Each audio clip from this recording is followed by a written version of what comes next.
मोंदू खरात प्रकरणामध्ये प्रतिभा चाकणकर शिर्डी पोलीस ठाण्यात हजर। प्रतिभा चाकणकर आणि मुलगा तन्मय चाकणकरांची चौकशी। खात्यातून 2,40,00,000चा व्यवहार झाल्याची माहिती। हे खातं मी उघडलेलं नाही, प्रतिभा चाकणकर यांचा जबाब।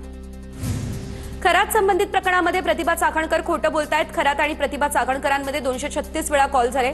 अंजली दमानी यांचा आरोप। 236 पैकी 17 कॉल्स खरातनं प्रतिभा चाकणकरांना केले। दमानी यांचा हा दावा। खरातच्या कॉल लिस्टमधील नावं ऐकून धक्का बसेल असे राजकारणी आहेत। सामाजिक कार्यकर्ते अंजली दमानिया यांचा हा आरोप। खरातच्या कॉल लिस्टमध्ये आयजी लेव्हलच्या अधिकाऱ्यांपासून डेप्युटी कलेक्टरचा देखील समावेश असंही केलं वक्तव्य। अशोक खरात प्रकरणामध्ये ईडीच्या हाती मोठं घबाड। छापेमारीमध्ये ईडीला कोट्यवधींच्या मालमत्तांचे पुरावे मिळाले। पुण्यातील प्रकाश पोफळेच्या घरातून 42 लाखांची रोख रक्कम जप्त। प्रकाश पोफळे हे खरातचा सीए ललित पोफळेचे वडील। मोंदू खरातच्या फार्म हाऊसची देखील आता ईडीकडून 12 तास तपासणी। काल सकाळी 7 वाजेपासून ईडी फार्म हाऊसवरती कारवाईसाठी दाखल झालेली। मंदिरातील पुजारी कर्मचारी यांची देखील ईडीकडून चौकशी। मोंदू खरात प्रकरणात 11 ठिकाणी ईडीचे छापे। नाशिक पुण्यासह शिर्डीमध्ये ईडीची छापेमारी। नाशिकमध्ये 5 ठिकाणी तर शिर्डी पुण्यामध्ये प्रत्येकी 3 ठिकाणी छापे। खरात प्रकरणामध्ये आलेला हवाला अँगल म्हणजे माफिया प्रकार। या प्रकरणामध्ये कुणीही दबाव टाकण्याचा प्रयत्न करत असेल तर ते होता कामा नये। मोंदू खरातच्या व्यवहारावरून सुप्रिया सुळे यांची देखील प्रतिक्रिया समोर।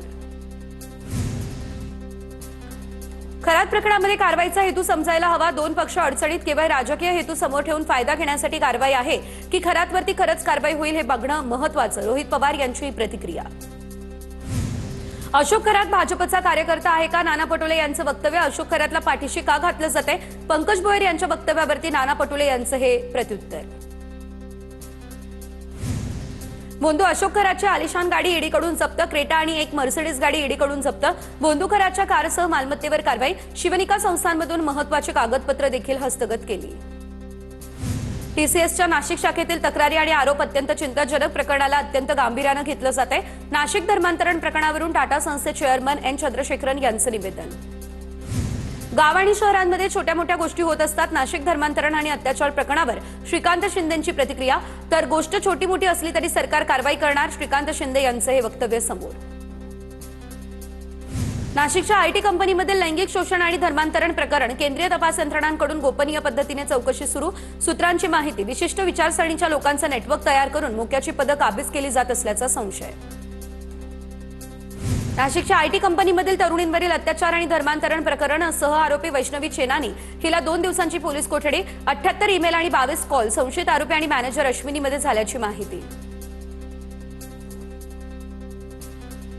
नाशिकमधल्या धर्मांतरण आणि लैंगिक शोषण प्रकरणात दोषींवर कठोर कारवाईच्या सूचना। उपसभापती डॉक्टर नीलम गोऱ्हे यांच्या या सूचना। पालघरमध्ये लव्ह जिहादचा धक्कादायक प्रकार। राजू शेख या तरुणाकडून अजय म्हस्के नाव वापरून तरुणीची फसवणूक करण्यात आली। तरुणीसोबत मंदिरात लग्न करून मुस्लिम तरुणानं 2.5 लाख रुपये उकळले।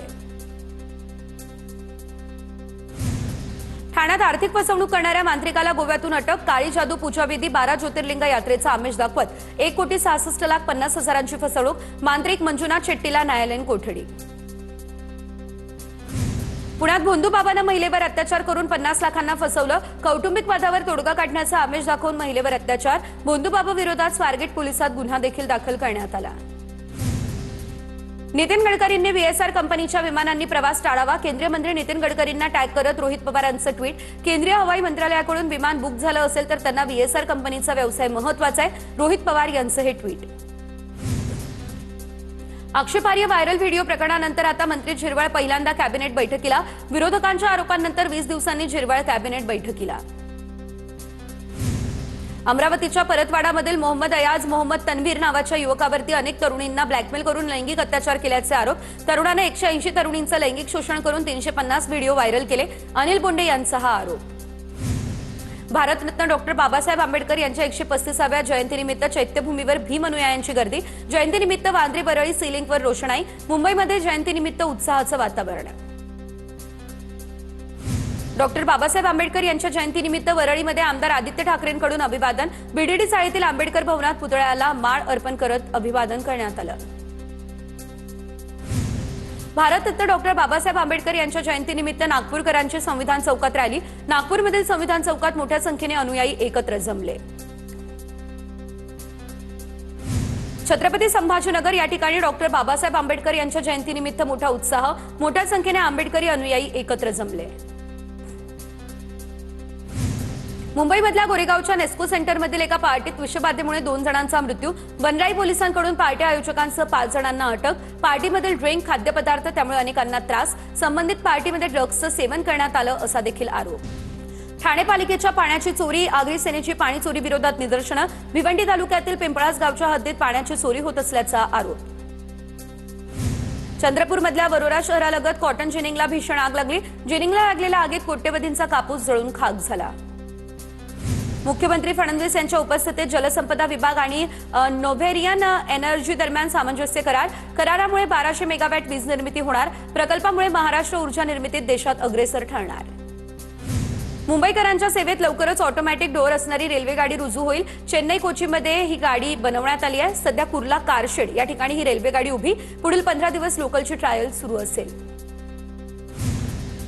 परळ सीएसएमटी रेल्वे मार्गासाठी स्वदेशी मिल या भागातील चाळी पडणार, चाळीतील 714 बाधित कुटुंबांचं पुनर्वसन करण्याची प्रक्रिया देखील पूर्ण।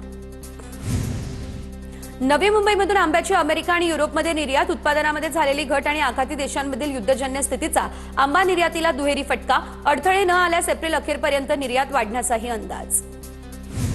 घणसोलीमधल्या माथाडी कामगारांच्या घराचा पुनर्विकास वेगानं होईल, पुनर्विकास प्रक्रियेतील कलम 79 ची बैठक संपन्न, 79 च्या ठरावाला बहुमतानं मंजुरी मिळाली, भगवती या बांधकाम व्यावसायिकाची बहुमतानं निवड करण्यात आली।